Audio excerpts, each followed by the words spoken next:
오늘 저와 여러분들 주시는 하나님의 말씀입니다. 오늘 로마서 6장 1절로 14절까지의 말씀을 통해서 오늘도 하나님의 말씀 또 하나님의 음성 듣는 귀한 시간 되시기를 주의 이름으로 축원합니다. 우리 제목 한번 같이 있습니다. 제목입니다. 시작. 내가 그리스도와 함께. 내가 그리스도와 함께. 누가 그리스도와 함께입니까? 내가 그리스도와 함께. 오늘도 하나님의 말씀의 은혜가 우리 가운데 있기를 바랍니다. 여러분, 우리가 잘 아는 그 비유 중에 탕자의 비유 다 아시죠? 내용은 우리가 아마 잘 알고 있을 것입니다. 잘 알고 또 많이 들었고 또 좋아하는 그런 비유의 말씀 중에 하나입니다.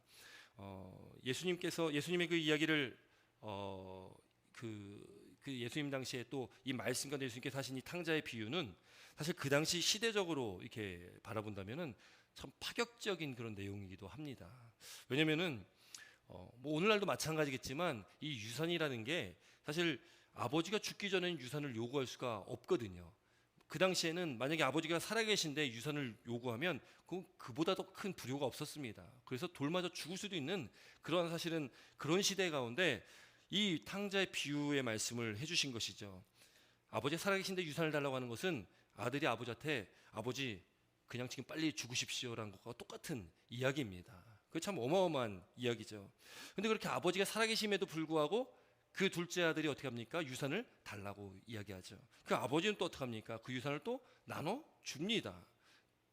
그렇게 그 재산을 다 가지고 가서 어떻게 합니까? 둘째 아들이 다 탕진합니다. 그렇게 호랑방탕하며 그렇게 다 탕진하고 결국 어떻게 됩니까? 돼지를 키우는 그 집에 거기 빌붙어 가지고요. 거기서 살면서 거기서 돼지가 먹는 이 쥐염 열매라는 그 열매라도 좀 먹으려고 이렇게 했더니 그 열매마저도 주는 사람이 없었다는 거죠. 결국 어떻게 합니까? 이 둘째 아들이 아버지 집이 그립고 아버지에게로 돌아가면 참 좋을 텐데라는 그런 기대를 가지고 아버지 집에 가서 아들이라고는 이제 염치 없으니까 할 수 없고 종으로라도 제가 살아야 되겠다. 그렇게 돌아오지 않습니까? 그렇게 돌아온 그 탕자. 근데 그 탕자 둘째 아들이 돌아오는데 아버지가 그 아들을 보죠. 멀리서 산 거가 먼데 거리가 되게 멀리 있는데도 이 아버지는 그 아들을 알아봤다는 거예요. 아들이 언제 올지 기별도 주지 않았는데 아버지가 그 아들이 오는 것을 봤다는 것 자체가 뭘 의미하겠습니까? 아버지는 매일매일 기다리고 있었던 겁니다. 매일매일 그 자리에서 기다리고 있었던 건데 그때 때마침 둘째 아들이 돌아왔던 거죠. 그 둘째 아들이요, 얼마나 염치가 없습니까? 자격도 없죠. 그렇게 사랑받을 다시금 아들이라는 그 위치에 있을 자격도 없는 그에게 이 아버지는 어떻게 합니까? 잔치를 베풀어주고 또 아버지가 그 아들을 종이 아니라 원래 아들이었듯이 또 아들로 이렇게 대우해주며 큰 잔치를 베풀었다는 것. 여러분, 이 비유의 말씀이 우리에게 주는 큰 의미는 무엇입니까? 그렇게 기다리시는 아버지가 누구냐? 그 아버지는 바로 하나님 아버지시다. 하나님은 우리를 그렇게 기다리신다는 거죠. 이 탕자라는 둘째 아들은 누구겠습니까? 둘째 아들은 바로 우리가 둘째 아들이 되는 것이죠. 물론 이제 이 탕자의 비유는 굉장히 좀 결말이 그래도 따뜻하게 끝납니다. 그래서 좋게 끝나죠. 물론 이제 첫째 아들의 문제가 또 있긴 하지만 어쨌든 둘째 아들에 대해서는 그래도 아주 해피엔딩으로 끝나는 그런 내용이기도 합니다. 여러분, 그런데 이 탕자의 비유에서 우리가 조금만 좀 더 생각해 본다면, 여러분 이제 그 탕자 둘째 아들이 돌아와 가지고요, 이 형하고도 관계도 잘 되어지고 또 아버지하고도 이제 일상으로 돌아와 가지고 이제 둘째 아들로서 잘 살고 있었습니다. 그렇게 잘 살고 편안히 잘 살고 있는데 문득 그런 생각이 나는 거예요.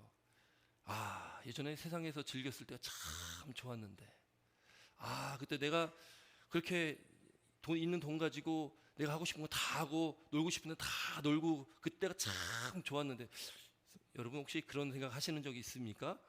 교회 나오니까 그전에 그 놀던 것도 못 놀고 하고 싶은 것도 못 하고 그때 그 시절이 그립다. 혹시 이런 마음 가지고 계신 분이 계십니까? 좀 상상을 해볼 때에 그렇게 탕자가요, 그렇게 둘째 아들이 그때 그 시절이 그리워가지고 안 되겠다, 또 나갔다 또 들어오면 아버지께 또 받아주시겠지, 그리고 이제 큰맘 먹고 다시 또 돈을 챙겨가지고 또 나갔다고 생각해 보십시오. 다시 집 나간 탕자를 여러분 어떻게 생각하십니까? 다시 또 그렇게 나갔다고 우리가 가정을 한다면 여러분 어떻게 생각하시겠습니까? 그럴 수가 있을까요? 없을까요? 그럴 수 있을까요? 없을까요? 우리가 만약에 둘째 아들이라면 그 아버지 앞에 우리가 그렇게 할 수 있을까요? 없을까요? 아마도 우리는 있지 않을까요? 그렇게 우리가 또 살아가고 있지는 않을까요? 여러분, 그 이야기가요, 이 질문에 대한 이야기가 또 구약 성경에 또 나옵니다. 비슷한 맥락의 말씀이 구약 성경에 나와요. 그 말씀이 어디냐면 호세아서입니다. 여러분, 호세아 선지자, 이 호세아란 이름이요, 여호와는 구원이시다라는 뜻이거든요. 호세아는 구원이라는 의미를 갖고 있어요. 이 호세아랑 같은 의미가 여호수아 또 예수 다 같은 뜻입니다. 여호와는 하나님은 구원이시다라는 뜻을 가지고 있습니다. 여러분, 이 호세아 선지자는요, 북이스라엘에서 태어나고 거기서 활동했던 선지자입니다. 그런데 호세아 1장의 말씀을 보면은 이스라엘 왕들의 이름을 이렇게 쭉 적는데, 북이스라엘에서 태어나서 북이스라엘에서 활동하던 그 호세아가요, 북이스라엘의 왕은 한 명 딱 적고요, 남유다의 왕을 한 4-5명을 쭉 적는 거예요. 거기서 뭘 볼 수 있냐면, 이 호세아 선지자는 북이스라엘은 왕권이 어떻게 유지가 됐냐면 맨날 치고받고 싸우고 구테타 일으켜가지고 거의 피비린내 나는 그런 정권이었거든요. 그 왕들이요, 늘 그 쿠데타로 인해서 이렇게 정권이 바뀌게 되는 것이 바로 이 북이스라엘입니다. 그러나 이 남유다는 하나님의 그 구원의 은혜가 그 백성들로, 이 유다 백성들을 통해서 이 하나님의 역사가 일어나기 때문에 믿음의 그 이스라엘 백성의, 이스라엘 민족의 정통성이 있는 그 민족이 바로 이 남유다 백성들이었죠. 이 호세 선지자는 몸은 북이스라엘에 있었지만 그의 마음은 항상 남유다, 이 이스라엘의 정통, 또 하나님의 그 구원의 역사를 늘 마음에 두고 있었던 이 선지자입니다. 그렇게 정말로 하나님 말씀 가운데 살았던 그 호세 선지자에게 하나님이 어느 날 놀라운 이야기를 하시는 거예요. 우리가 잘 알듯이요, 이 호세 선지자에게 하나님께서 말씀하신 것이 무엇입니까? 호세 선지자가 이렇게 말씀하신 것이 호세 1장 2절에 이렇게 기록하고 있어요. 제가 한번 읽어드립니다. 여호와께서 처음 호세아에게 말씀하실 때 여호와께서 호세아에게 이르시되 너는 가서 음란한 여자를 맞이하여 음란한 자식들을 낳으라. 이 나라가 여호와를 떠나 크게 음란함이니라. 이렇게 1장 2절에 기록하고 있어요. 이 호세 선지자에게요, 하나님께 처음, 그 전에 뭐 이 말씀을 주시진 않았나 봐요. 처음 하나님께서 말씀하신 게 뭐냐면 너는 가가지고 음란한 여자를 아내로 삼으라는 겁니다. 아니, 선지자잖아요. 선지자인데 하나님께서 택하신 선지자에게 음란한 여자를 맞아서 아내로 삼으라는 겁니다. 그 여자 이름이 누굽니까? 그 여자 이름이 고멜이죠. 고멜. 그리고 그 여자를 맞이한 다음에 음란한 자식들을 낳아라, 이렇게 이야기를 하는 거예요. 여러분, 그 이유가 뭐냐면 이 나라는 이스라엘 백성이죠. 이스라엘이 여호와를 크게 떠나 음란하다. 이 음란이라는 것은 이스라엘 백성들이 우상 숭배하며 이게 하나님을 섬기지 않고 주변에 있는 많은 우상들을 섬겼다라는 것입니다. 그렇게 이 선지자에게 음란한 여자랑 결혼해서 자식을 낳아라. 여러분, 근데 중요한 것은요, 그래서 이 고멜이라는 그 음란한 여자, 누구도 다 아는, 그 당시 그 지역에서 이름 나 있는 그런 음란한 여자를 이 호세 선지자가 아내로 맞이합니다. 근데 그렇게 결혼한 이후에 그래도 이제 이전 삶을 다 버리고서 좀 조신하게 좀 살면 좋은데, 이 고멜이 어떻게 하냐면 또 자꾸 가출하는 겁니다. 그 전에 그 습관을 버리지 못하고서 또 가출하고 그렇게 외도하고 남의 자식까지도 막 낳게 되는 거예요. 그럼에도 하나님께서 뭐라고 말씀하시냐면 호세 선지자에게요, 가서 또 데려와라. 또 가서 데려오라는 거예요. 호세 선지자는 어떻게 합니까? 여러분, 인간적인 마음으로 또 가서 데려올 수 있겠습니까? 여러분, 그 데려올 수 있겠습니까? 입장 바꾸면 사실 그럴 수가 없는 그런 말씀 아니겠어요? 근데 호세 선지자는요, 그러나 또 하나님의 말씀대로 또 가서 아내를 찾아옵니다. 또 아내를 찾아올 때요, 아니 찾아오는 것도 열받아 죽겠는데 그 몸값까지 지불하면서까지 데려오라고 하는 거예요. 여러분, 참 호세 선지자의 참 운명이라고 하면 좀 그렇겠죠. 호세 선지자의 삶도 참 힘들게 참 사는 것 같습니다. 선지자면 거룩하게, 남들 봤을 때도 그래서 거룩한 모습으로 참 하나님 말씀 안에서 그렇게 잘 살아야 될 것 같은데 음란한 여자를 아내로 맞이하고 또 그 자녀들을 낳고 또 그렇게 가출한 아내를 또 돈 주고 사가지고 데려와야 되는 참 놀라운 사건 아니겠습니까? 참 충격적인 그 사건 아니겠습니까? 여러분, 근데 이 말씀의 의미가 뭘까요? 여러분, 호세아는 누구를 말씀하겠습니까? 호세아는요, 바로 하나님을 말씀하시는 거예요. 그 음란한 여자의 아내 고멜은 누구를 말하겠습니까? 그 당시 이스라엘 백성들이고요. 그 고멜은 바로 저와 여러분들을 말하고 있는 것입니다. 여러분 그거에 지금 앞서 말씀드린 이 탕자의 비유와 이 호세아에 관련된 이 말씀을 우리가 바라보면 우리와 하나님과의 관계가 어떤가?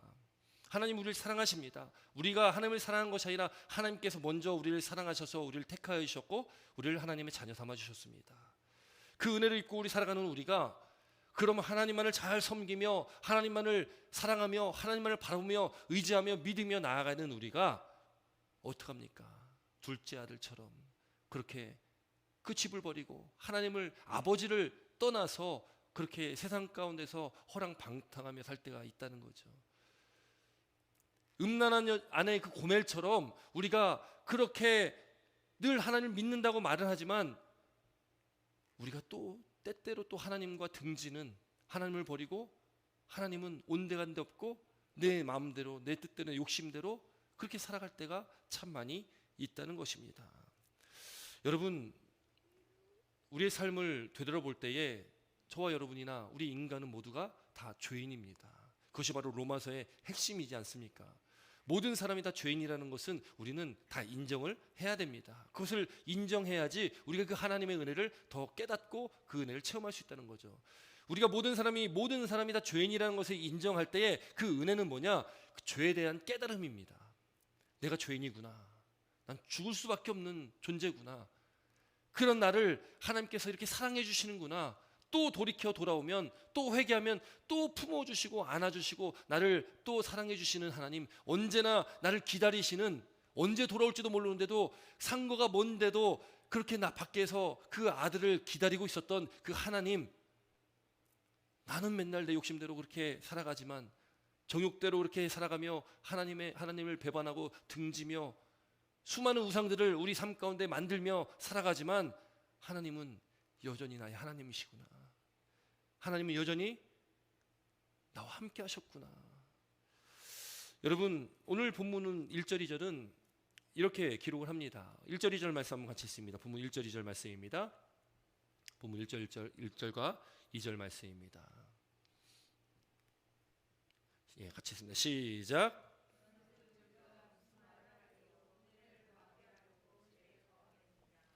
그럴 수 없느니라. 죄에 대하여 죽은 우리가 어찌 그 가운데 더 살리요. 아멘.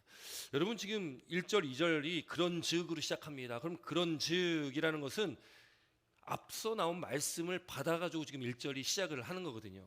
그러니까 지금 우리가 무슨 말을 하리요? 은혜를 더하게 하려고 죄에 거하겠느냐? 이 말은 뭐냐면 앞서 지금 로마서 5장 20절 지난 수요일 예배 때 나눴던 그 말씀을 지금 받아서 나온 말씀이거든요. 한번 로마서 5장 20절 말씀 함께 있습니다. 로마서 5장 20절 말씀입니다.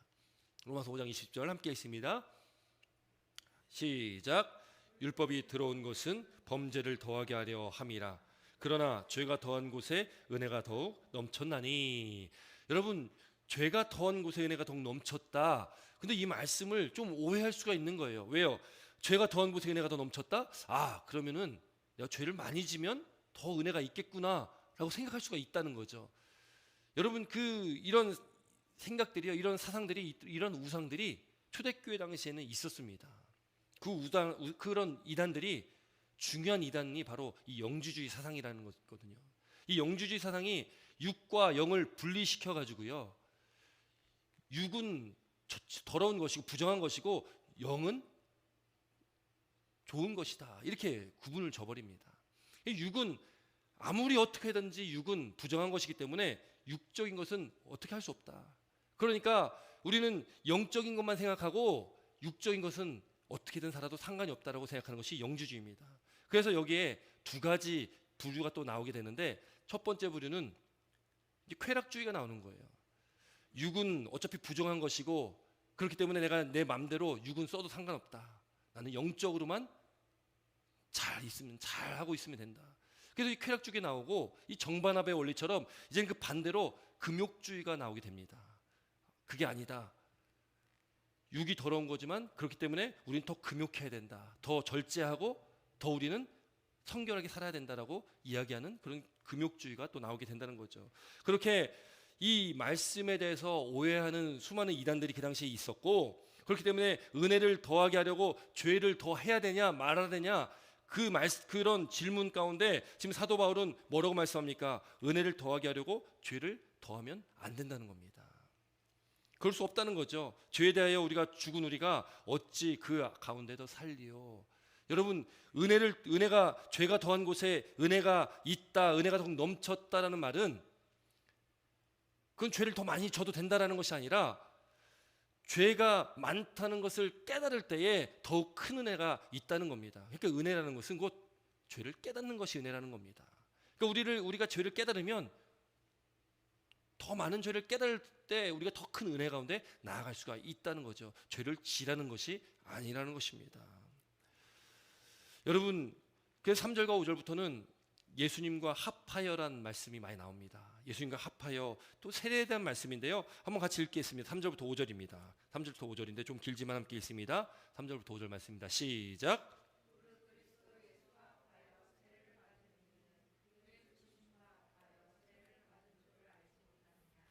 그러므로 우리가 그의 죽으심과 합하여 세례를 받음으로 그와 함께 장사되었으나니 이는 아버지의 영광으로 말미암아 그리스도를 죽은 자 가운데서 살리심과 같이 우리로 또한 새 생명 가운데서 행하게 하려 함이라.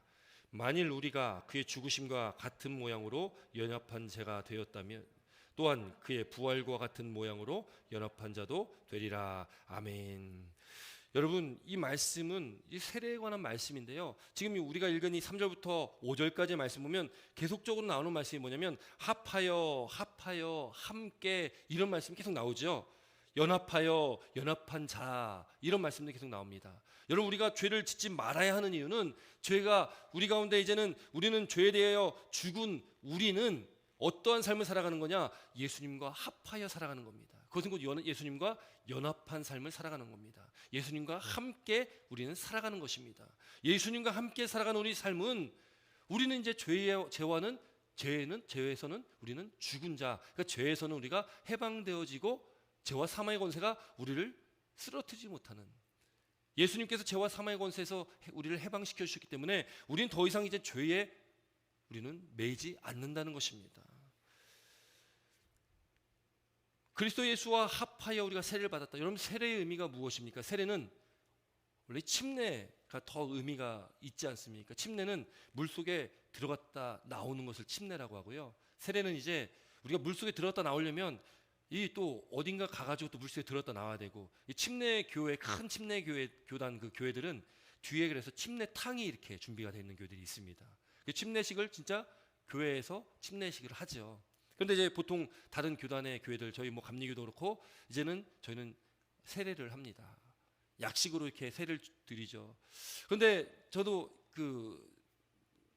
저희 고향 교회 제 이제 모 교회에 있을 때 앞에 바로 개울이 있어가지고 침례도 해본 적이 있었습니다. 세례를 한 번만 받으면 되는데 전 몇 번을 받았거든요.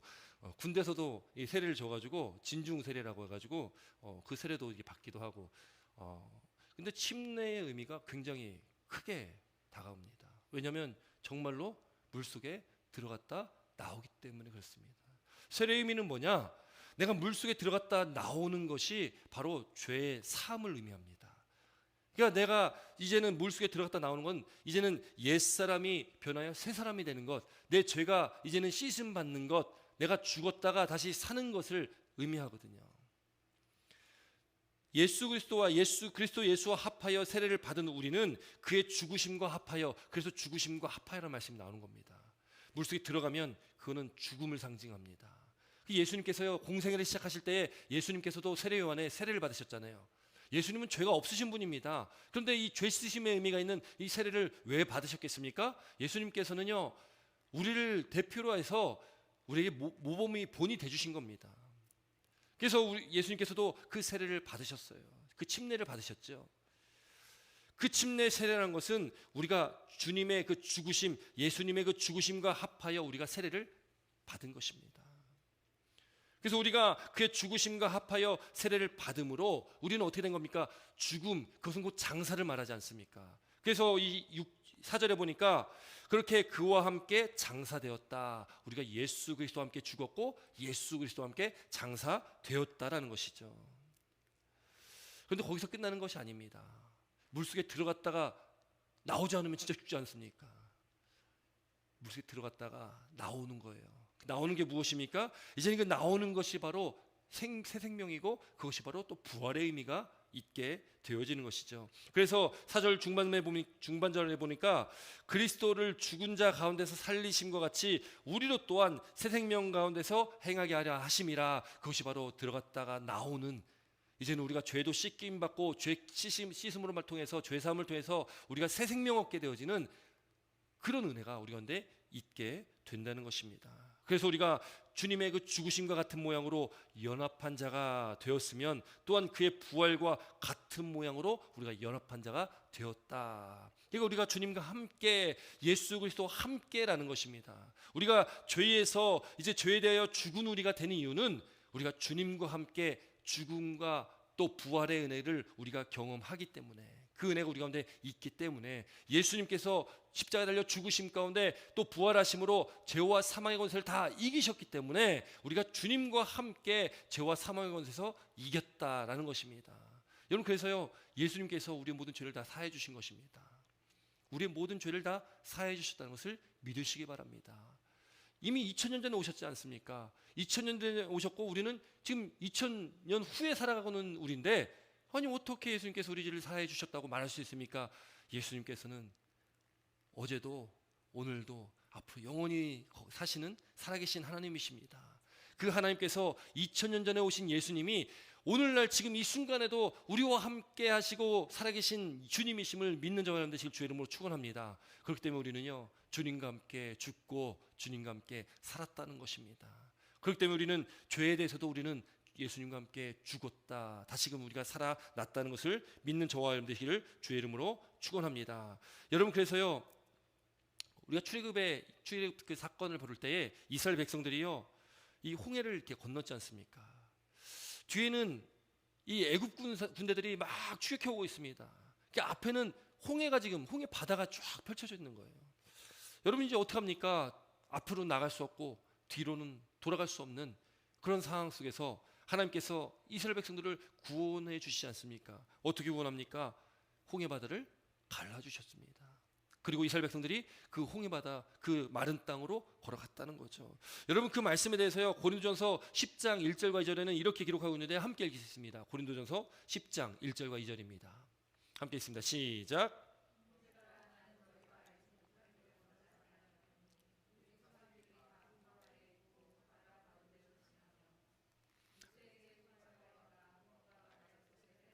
아멘. 여러분, 여기 뭐라고 말씀하고 있습니까? 모세에게 속하여 다 구름과 바다에서 세례를 받았다. 이게 홍해 바다 갈라지고 그 마른 땅을 걸어간 이스라엘 백성들의 그 의미는 뭐냐? 그것이 또 세례의 의미가 있다는 거예요.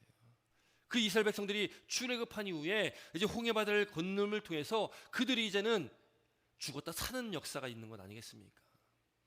그들이 이제는 하나님의 백성으로 택함 받았는데 이제 그 홍해 바다를 건너면서 그들은 새 생명의 자리로 넘어가는 것입니다. 누구와 함께요? 하나님과 함께. 하나님께서 함께 하셨던 그 구름이라는 것은 하나님의 임재를 상징하는 건데요, 하나님과 함께 그 자리에 함께 있었던 것이죠. 이런 본문 6절에는 그래서 이렇게 말하는 거죠. 우리가 알거니와 우리 옛사람이 예수와 함께 십자가에 못 박힌 것은 죄의 몸이 죽어 다시는 우리가 죄에게 종노릇하지 아니하려 함이니. 여러분, 우리가 이제 옛사람이요, 예수님과 함께 십자가에 못 박혔습니다.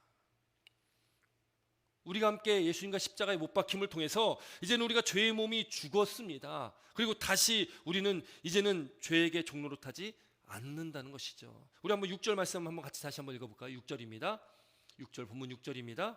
함께 있습니다. 시작. 우리가 알거니와 우리 옛사람이 예수와 함께 십자가에 못 박힌 것은 죄의 몸이 죽어 다시는 우리가 죄에게 종노릇하지 아니하려 함이니. 아멘. 여러분, 우리 옛사람이 예수님과 함께 십자가에 못 박혔다는 것을 믿으시길 바랍니다. 여러분께서 고린도서 5장 17절에 그런즉 누구든지 그리스도 안에 있으면 새로운 피조물이라. 이전 것은 지났으니 보라 새 것이 되었도다. 이렇게 말씀하고 있습니다. 여러분, 우리는요, 누구 안에 있으면, 바로 그리스도 안에 있으면 우리는 새로운 피조물입니다. 예수 그리스도를 떠나서는 우리가 새로운 피조물이 될 수가 없습니다.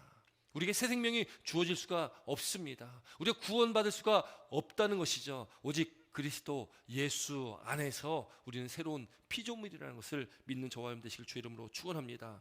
여러분, 그리스도와 연합, 그리스도와 함께 그렇게 합하여 그렇게 살아갈 때에 맺어지는 한 가지 열매가 있습니다. 그 열매가 뭐냐면 바로 확신이라는 것입니다. 확신.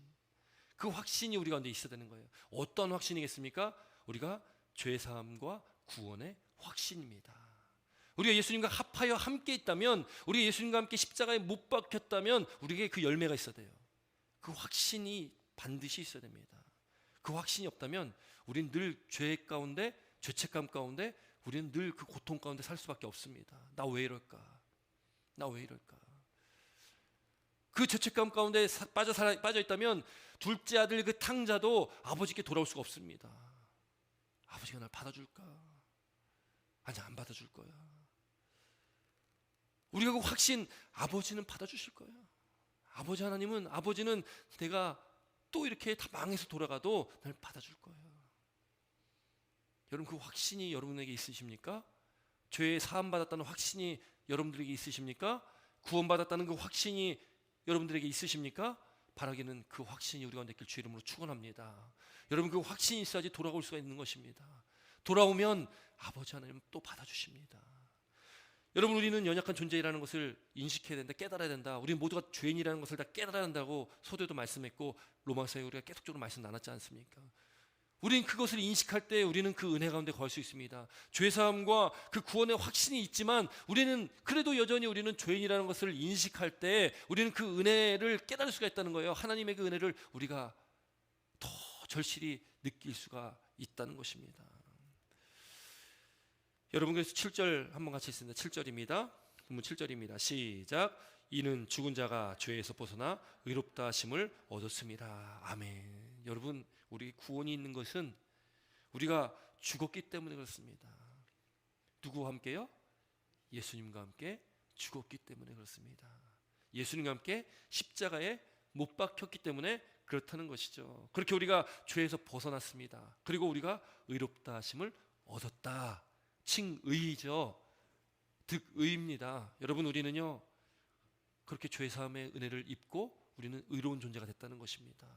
그렇게 의롭다 하심을 얻었다는 겁니다. 우리는 우리 자체가 의인이 될 수가 없습니다. 우리 연약함을 잘 알지 않습니까? 우리는 우리 스스로가 의인이 될 수 없습니다. 그러나 하나님께서 예수 그리스도를 믿는 저와 여러분들에게, 예수의 피를 믿는 우리에게 예수의 피로 우리 죄를 사해 주셨고 그 삶 가운데 우리가 죄에서 벗어나 우리가 의롭게 됐다는 것을 믿으시기 바랍니다. 여러분, 그럼 우리가요 예수 그리스도와 함께 죽으면 우리는 사는 것입니다. 이것이 성경에서 말씀하는 역설이거든요. 아니, 어떻게 죽는데 그게 사는 것입니까?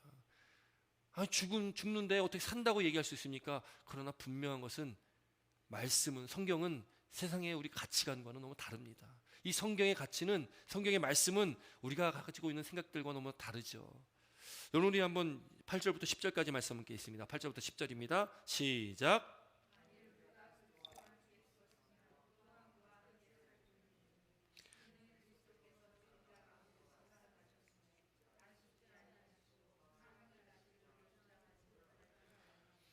그가 죽으심은 죄에 대하여 단번에 죽으심이요 그가 살아계심은 하나님께 대하여 살아계심이니. 아멘.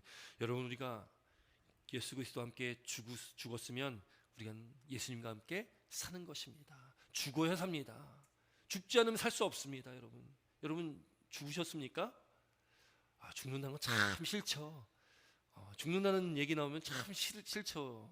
살았으면 좋겠는데, 더 잘 살았으면 좋겠는데 자꾸 교회 오니까 죽어야 된다 자꾸 십자가에 못 박혀야 된다 자꾸 얘기하니 참 마음이 자꾸 무거워지고, 내가 이거 예수님을 이렇게 믿어야 되나 그런 마음이 들 때가 있습니까? 여러분, 그러나 분명하게 성경은 말씀합니다. 죽어야 삽니다. 십자가에 못 박혀야지 산다고 말씀합니다. 예수 그렇게 해서 죽은 자 가운데 살아나셨음에 다시 죽지 않고 사망이 다시 그를 주장하지 못한다. 여러분, 그래서 우리에게는요 영원한 삶이 예비되어 있는 것입니다. 이 땅에서 우리가 지금 이렇게 살아가지만 이 땅이 끝이 아니라 이 땅은 나그네 길이고 이 땅은 잠시 잠깐 거치는 길이고 영원한 삶이 우리에게 예비되어 있다는 것을 우리는 믿어야 되는 것이죠. 우리를 구원해 주시기 위해서, 우리에게 영생을 주시기 위해서 예수님께서 죽으신 겁니다. 어떻게 죽으셨습니까? 예수님께서는 단번에 죽으셨다. 예수님은 단번에 죽으셨습니다. 그리고 그가 살아계심은 하나님께 대하여 살아계심이니, 여러분, 예수님께서는 그렇게 죄에 대하여 단번에 죽으심으로 죄와 사망의 원세를 물리치셨습니다. 히브리서 7장 27절에 이렇게 기록하고 있습니다. 함께 있습니다. 히브리서 7장 27절입니다. 시작. 그는 저 대제사장들이 먼저 자기 죄를 위하여 다음에 백성의 죄를 위하여 날마다 제사를 드리는 것과 같이 할 필요가 없으니 이는 그가 단번에 자기를 드려 이루셨습니다. 아멘. 이것이 무슨 말씀입니까? 예수님께서 오시기 전까지는요, 대제사장이 제사를 드려야 됐거든요. 먼저 자기를 위하여, 자기의 성결을 위해서 제사를 드리고, 또 다음에 백성의 죄를 위해서 날마다 제사를 드렸습니다. 제물을 바쳤습니다. 제물을 죽이고 그걸 태워가지고 하나님께 드려야 됐습니다. 그런데 어떻게 됩니까? 이제는 그럴 필요가 없다는 거예요. 왜요? 예수님께서 단번에 자기를 드렸기 때문에, 희생제물로, 화목제물로 이 땅에 오셨기 때문에 이제는 더 이상 그런 제사가 필요가 없다는 거예요. 예수님을 믿으면 이제는 예수님께서 중보자가 되시고 예수님께서 우리를 구원해 주시기 때문에 이제는 그런 제사가 필요 없는 겁니다. 우리는 예수의 이름으로, 예수의 이름만 믿으면, 예수님만 믿으면 이제는 우리는 하나님 앞에 나아갈 수가 있는 것입니다. 히브리서 10장 19절에 그러므로 형제들아 우리가 예수님의 피를 힘입어 성소에 들어갈 담력을 얻었나니, 여러분, 그전에는 성소에 아무나 못 들어갔습니다. 성소는 오늘날 치면 성전인데요, 이 천막같이 생긴 그 성전의 의미인데, 그 성소에는 제사장들이 들어갔고 지성소에는 대제사장만 1년에 딱 한 번 들어갔거든요. 거기는 일반인이 들어갈 수가 없는 곳입니다. 하나님을 만나러 일반인이 들어갈 수가 없습니다. 대제사장만 1년에 딱 한 번 들어가는 곳입니다. 근데 그 성소에, 그 지성소에 우리가 무엇을 힘입어서요? 예수의 피를 힘입어 우리가 성소에 들어갈 담력을 얻었다. 거기 들어가면 죽거든요. 원래 거기 들어가면 죽었거든요. 왜? 죄인이 거기 들어가면요, 그 거룩한 장소에 들어가면 죽습니다. 하나님을 만날 수가 없습니다.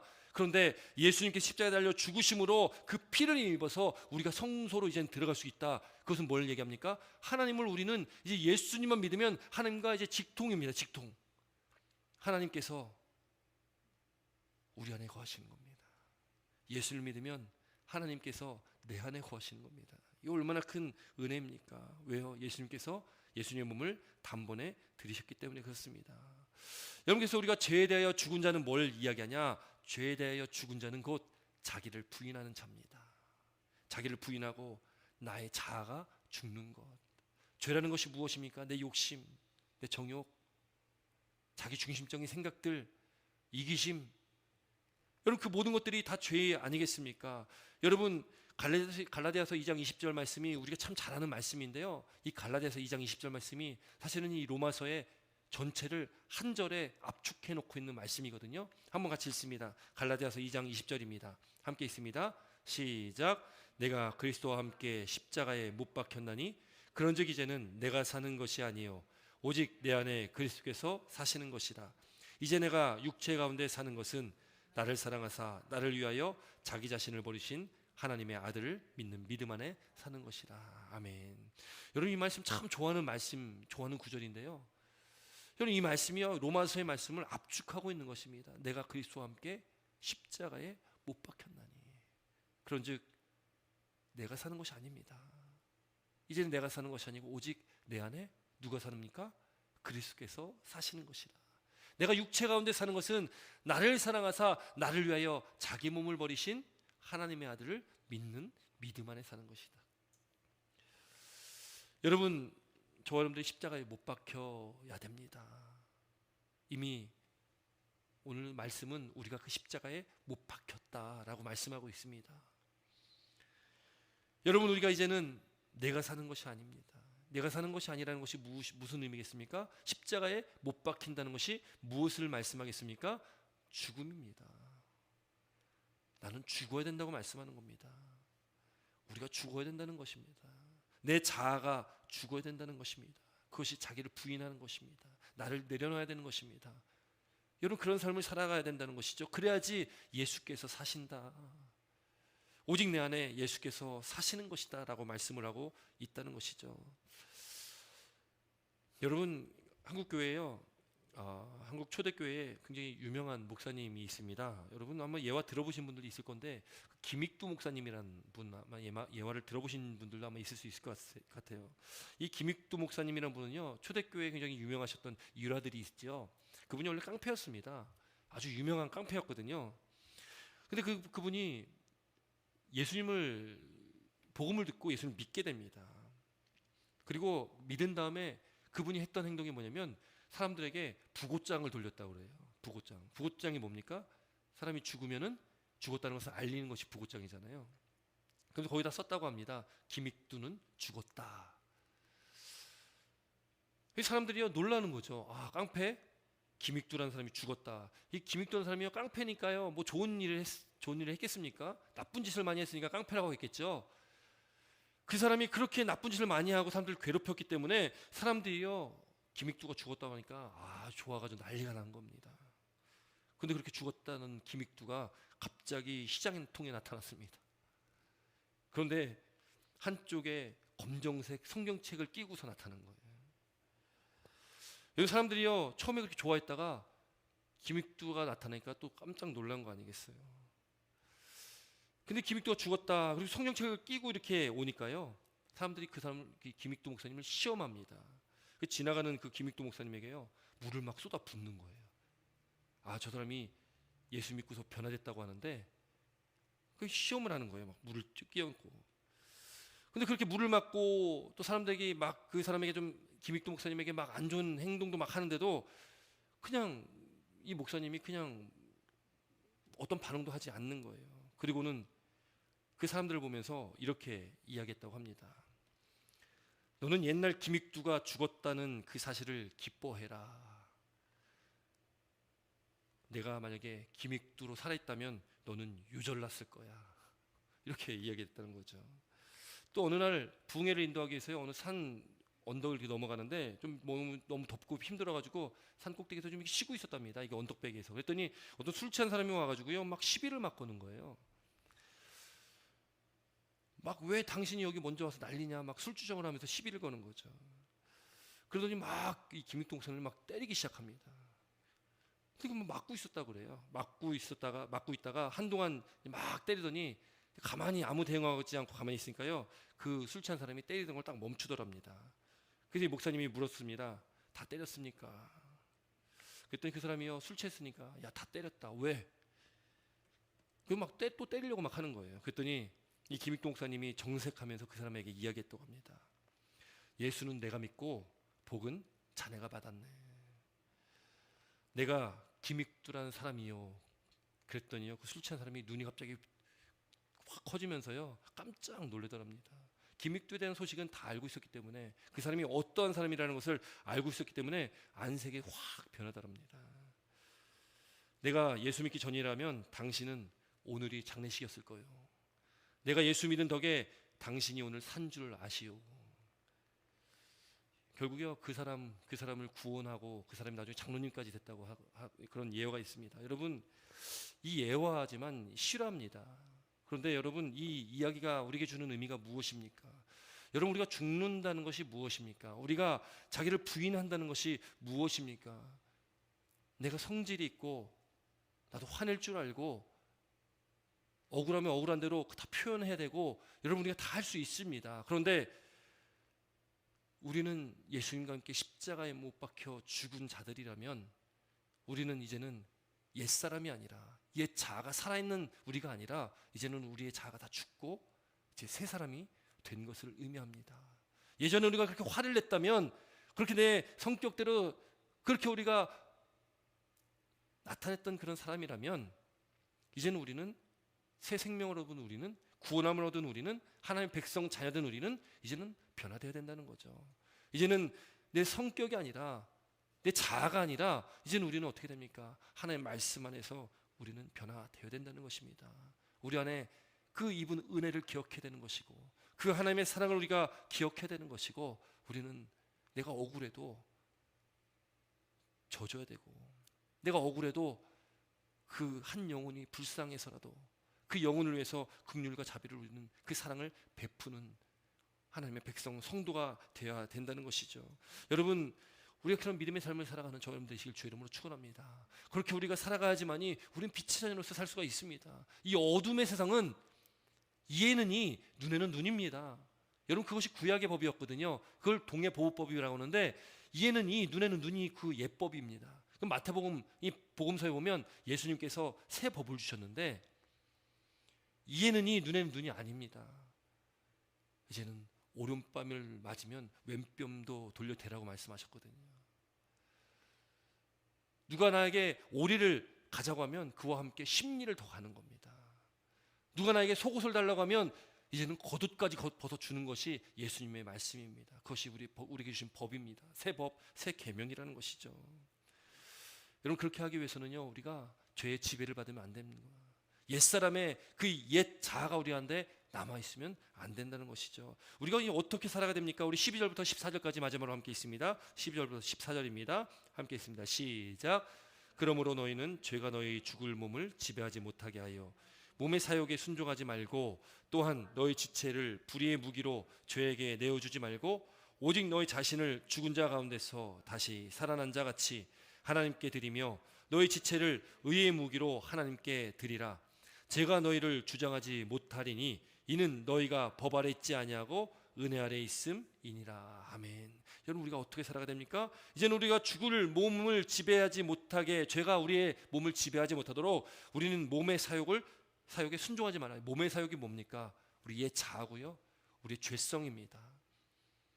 우리가 그동안 가졌던 그 옛 모습들, 아직도 버리지 못하고 아직도 우리 가운데 남아있는 그 죄의 뿌리들, 그것들이 바로 우리의 몸의 사욕들입니다. 그 죄에 지배를 당하지 말라. 너희 지체를 불의의 무기로 죄에게 내어주지 말고, 너희 자신을 죽은 자 가운데서 다시 살아난 자와 같이, 죽은 자 가운데서 다시 살아난 자가 누굽니까? 예수님입니다. 예수님처럼 하나님께 드려라. 우리를 드려라. 하나님께 드려라. 그것이 무엇입니까? 우리가 예배입니다. 우리를 다 하나님께 드리는 것, 그것이 예배입니다. 매일매일 우리는 하나님께 드리는 삶을 살아가는 것이죠. 우리 지체를 의의 무기로 하나님께 드려라. 죄가 우리를 주장하지 못하게 하라는 거죠. 우리가 법 아래 있지 않습니다. 이 법이 뭡니까? 죄의 법이고요. 이 법 아래 있지 않고 우리는 은혜 아래 있다. 율법으로 우리가 매여 있는 것이 아니라, 어떤 죄의 법에 매여 있는 것이 아니라, 우리는 그저 하나님의 은혜 안에 있다는 것을 우리에게 말씀합니다. 여러분, 그 은혜가 저와 여러분에게 있습니다. 그 은혜를 우리가 바라보며 그 은혜와 사랑을 감사하며 우리가 주신 이 하루를 살아갈 때에 오직 우리 하나님의 말씀에 순종하며 하나님의 그 은혜 안에 거하며 주의 영광 위에 우리가 새 사람 되어지고, 또 새 생명을 얻은 저와 여러분들이, 구원함을 입은 저와 여러분들이, 영생을 얻은 우리가 하나님의 말씀에 합당한 믿음의 삶으로 오직 하나님의 영광에 살아가시는 교회의 길 주의 이름으로 축원합니다. 기도드리겠습니다.